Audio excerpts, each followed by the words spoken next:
Dividend ETFs are a popular choice for some investors seeking steady income, long-term growth, and a hands-off way to build wealth.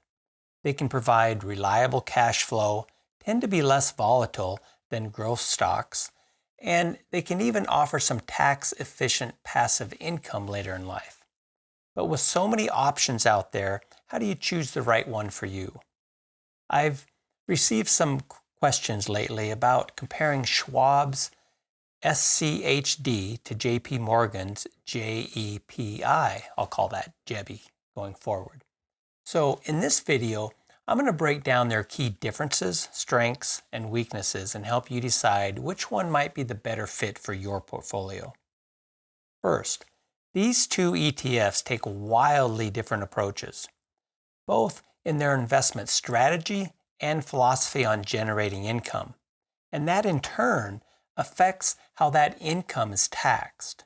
And for some investors, that tax difference might be an unpleasant surprise.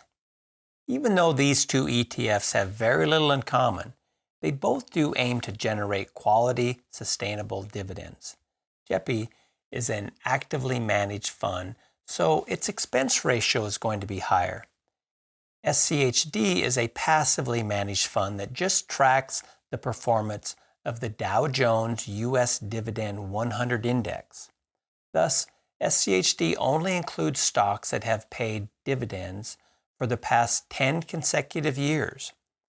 From there, the companies are screened based on four key fundamentals: cash flow to debt, return on equity, dividend yield, and 5-year dividend growth rates. Another difference is that JEPI pays out monthly dividends and SCHD pays out quarterly dividends. But the big difference is that JP Morgan's Equity Premium Income ETF, or JEPI, is a managed covered call ETF. These types of funds hold stocks and then sell covered options against them, distributing the premiums collected to the shareholders. I don't want to spend a lot of time getting into the mechanics of covered calls, but here's the basics. Most of JEPI's dividend comes from selling call options, which not only generates extra income, but it can provide some downside protection during market declines. However, the trade-off is that this strategy caps your upside, meaning that if the stock market surges, you could miss out on some big gains. Now, there's quite a bit of difference in the amount of yield provided from these two funds. Early in 2025, JEPI offers an impressive yield of 7.15%. But as you can see here, the majority of that comes from the option premiums. Here are the monthly premium payments that it paid out in 2024. The blue represents income generated from the actual company dividends, while the yellow shows the income from selling the covered call options. That 7.15% yield might look tempting, especially compared to SCHD's 3.57%.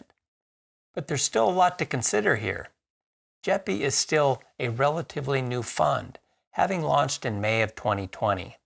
So to get a clearer picture, let's compare the total return of JEPI to SCHD from January of 2021 to early 2025.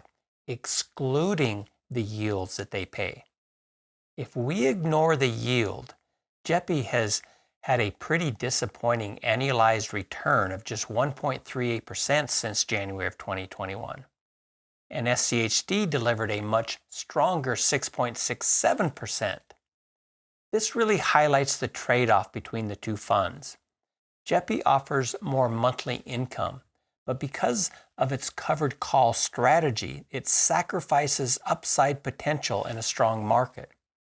But what if we look at the total return then, including the stock appreciation and the yield? Over the same period, JEPI's annualized rate of return was 10.18%, and SCHD came in slightly ahead at 10.35%. Let me take a quick moment here to say I'd really appreciate it if you could hit the like button, maybe leave some comments below. It It really does help the algorithm and supports the channel, so thank you. Okay, now, before I get into the potential tax issues with JEPI, let's cover a couple other key differences. Since JEPI is an actively managed fund, it has a higher expense ratio of 0.35%, while SCHD is much lower at 0.06%. So let's say somebody has $100,000 invested. The fees of JEPI would be $350 per year, and it would only be $60 per year for SCHD. SCHD does have much more history with a solid track record dating all the way back to 2011 and manages over $67 billion in assets. JEPI, on the other hand, is relatively young, not a lot of history, and it launched in May of 2020. It still managed to gain a lot of popularity and has over $38 billion in assets under management. Since the big chunk of JEPI's monthly income comes from selling covered calls and collected premiums, this can be a concern if you're holding this in a taxable account, like a personal brokerage account, instead of a retirement account. That's because the option premiums are typically treated as short-term capital gains, meaning that they're going to be taxed as ordinary income at your marginal rate, or that's the same rate as the last dollar you earned. On the other hand, most regular dividends, like those from SCHD, qualify for the lower long-term capital gains rates, unless you're actively trading. So from a tax efficiency standpoint, ETFs that generate significant income from covered calls tend to create a larger tax drag on the returns, especially for those of you that might be in a higher tax bracket. This is an important consideration for some. Ordinary income is taxed at a significantly higher tax rate than long-term capital gains. However, these tax implications only apply to taxable accounts. If you're holding these funds in a tax-advantaged account like a traditional IRA or 401k, taxes are deferred until you withdraw the funds, at which point all the distributions are going to be taxed as ordinary income.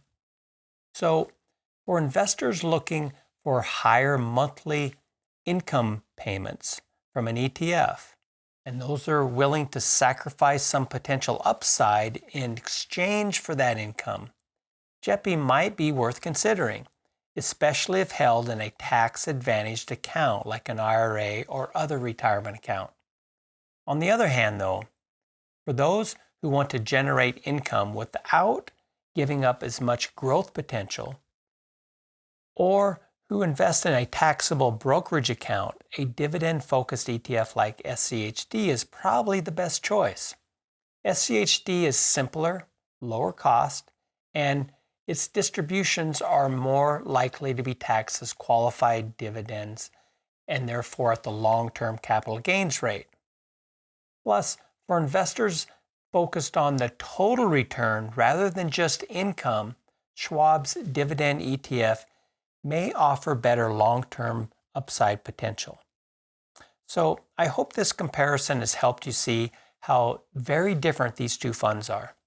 Of course, these are just two of the many popular options out there. So let me know which dividend funds you like or which of these two that you like the best. Don't forget to hit the like button, and thank you for watching.